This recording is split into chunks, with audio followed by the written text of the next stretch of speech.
আজকে আমি আপনাদের এই ভিডিওর মাধ্যমে দেখাবো যে কিভাবে আপনার ফাইল ম্যানেজার অ্যাপ্লিকেশন দিয়ে কিভাবে আপনার রিংটোন সেট করবেন সেটাই দেখাবো। মোবাইলের মধ্যে আপনার কাছে যদি ফাইলের অ্যাপ্লিকেশন থাকে সেই অ্যাপ্লিকেশন দিয়ে কিন্তু রিংটোন খুব সহজেই কিন্তু সেট করতে পারবেন।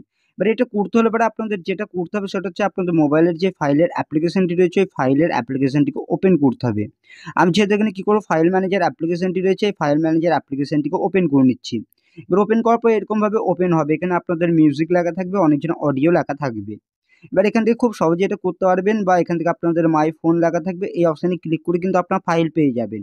যেই আপনাদের অডিও অপশন রয়েছে ওই অডিও থেকে করতে চান তাহলে অডিও অপশানে ক্লিক করবেন।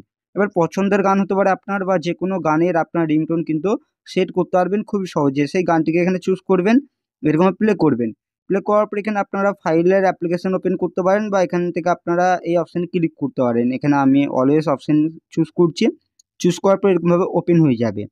এবার কিভাবে সেট করবেন, সেট করতে পারবেন এখান থেকে দেখতে পারবেন থ্রি লাইনের অপশন, এই অপশানে ক্লিক করে কিন্তু আপনারা এখান থেকে এরকম ইন্টারফেস কিন্তু দেখতে পারবেন। এবার বিষয় হচ্ছে এখানে দেখবেন একটা অপশন থাকবে এই অপশন, এই অপশানে ক্লিক করবেন। ক্লিক করার পর কী বলেছে, এখানে রিংটোন বলেছে, এখানে সেট টোন বলে দেওয়া রয়েছে, এখান থেকে নোটিফিকেশন টোন বলে দেওয়া রয়েছে। যেহেতু আমি রিংটোন সেট করবো তার জন্য রিংটোন অপশানে ক্লিক করছি। রিংটোন কিন্তু আমার সাকসেসফুলি সেট হয়ে গেল আমার মোবাইলের মধ্যে।